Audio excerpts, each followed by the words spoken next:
Hey everyone, my name is Nikhil Singh. Today we are discussing about the topic key objective of inspection engineering. की objective of inspection engineering पे आने से पहले हम ये जानते हैं कि इंस्पेक्शन इंजीनियरिंग होती क्या है। मान लीजिए हमारे पास कोई प्रोडक्ट है, वो कितना सेफ़ है और कितना रिलायबल है, इसकी गारंटी हमको एक इंस्पेक्शन इंजीनियर देता है। अपने मेथोडोलॉजी का यूज़ करता है, अपने टूल्स का यूज़ करता है, उससे वो चेक करता है कि प्रोडक्ट हमारे लिए सेफ़ है और रिलायबल है। तो इस चीज़ की जो है गारंटी जो है हमारा एक इंस्पेक्शन इंजीनियर देता है। अब आते हैं ऑब्जेक्टिव पर कि क्या हमारा ऑब्जेक्टिव है इंस्पेक्शन इंजीनियरिंग का। इंस्पेक्शन इंजीनियरिंग का पहला ऑब्जेक्टिव होता है क्वालिटी एश्योरेंस। क्वालिटी एश्योरेंस की बात करें तो इसमें बताया जाता है कि जो हमारा प्रोडक्ट है वो एज़ पर स्टैंडर्ड बना हुआ है और उसकी परफॉर्मेंस वैसी है जैसा कि उसके बारे में बताया हुआ है, अपने प्रोडक्ट के बारे में वैसे ही उसकी परफॉर्मेंस है। सेकंड, अगर हम बात करते हैं कि क्वालिटी इंश्योरेंस जो है इसको 8 डायमेंशन में हम देख सकते हैं। क्वालिटी इंश्योरेंस के 8 डायमेंशन होते हैं मेज़र करने के। जैसे कि पहला हम परफॉर्मेंस पे बात करते हैं कि मान लीजिए हमने कहा कि हमारे पास एक मोटर है जो कि 1500 आरपीएम पे चलेगी ऑन 230 वोल्ट एसी सप्लाई। जब वो हमारे कंज्यूमर कंज्यूमर जब उसे 230 वोल्ट एसी सप्लाई पे दे तो वो 1500 आरपीएम पे ही रन करे। तो दैट्स कॉल्ड परफॉर्मेंस।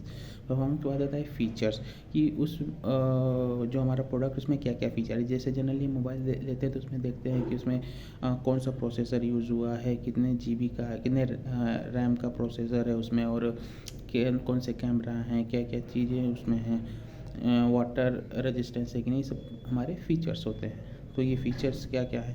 तीसरा है रिलायबिलिटी कि मान लीजिए हम किसी कंपनी का प्रोडक्ट यूज़ कर रहे हैं और वो चल रहा है, चलते चलते मान लीजिए ख़राब हो गया, देन उसकी हमने सर्विसिंग कराई, वो फिर से सेम आउटपुट देने लगा जैसा कि पहले देता था। तो ये हो गया कि हमारा प्रोडक्ट रिलायबल है।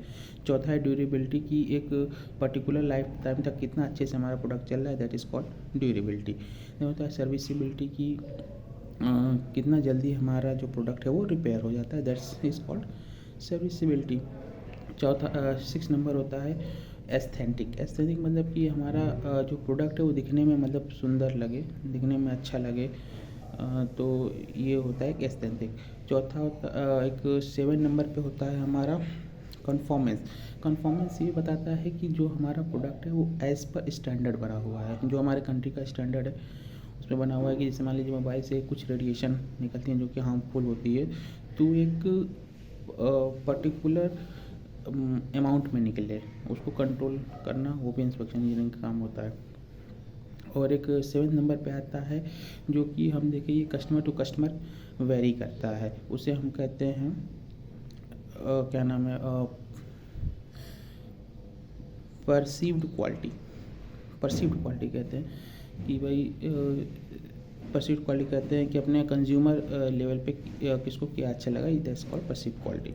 सेकंड आते हैं ऑब्जेक्टिव पे, वो हमारा होता है डिटेक्ट द फॉल्ट कि जो हमारा प्रोडक्ट है उसमें फॉल्ट डिटेक्ट कर लेना है। और ये फॉल्ट जब हमारा प्रोडक्ट बनता है और जब कंज्यूमर तक पहुंचता है तो काफ़ी सारी प्रोसेस पे गुजरता है, इन प्रोसेस में कहीं भी फॉल्ट आ सकता है। तो इंस्पेक्शन इंजीनियर का काम होता है कि वो चाहे रॉ मटेरियल पे हो या सेमी फिनिश प्रोडक्ट पे हो या फाइनल प्रोडक्ट पे हो, कहीं भी फॉल्ट आ रहा हो उसको वो डिटेक्ट करे और उसे कंज्यूमर तक ना पहुँचने दें। ये काम होता है हमारा इंस्पेक्शन इंजीनियरिंग का। थर्ड वन आता है सेफ्टी एंड रिलायबिलिटी।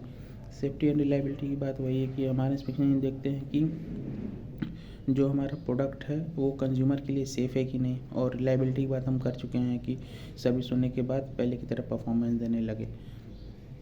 और फिफ्थ पॉइंट आता है हमारा फोर्थ पॉइंट आता है कंप्लाइंसेस। कंप्लाइंसेस सेम होता है कि एक पर्टिकुलर जो स्टैंडर्ड है हमारा उसी में वो चीज़ जो गाइडलाइन है स्टैंडर्ड की उसी में हमारा प्रोडक्ट बना हुआ है।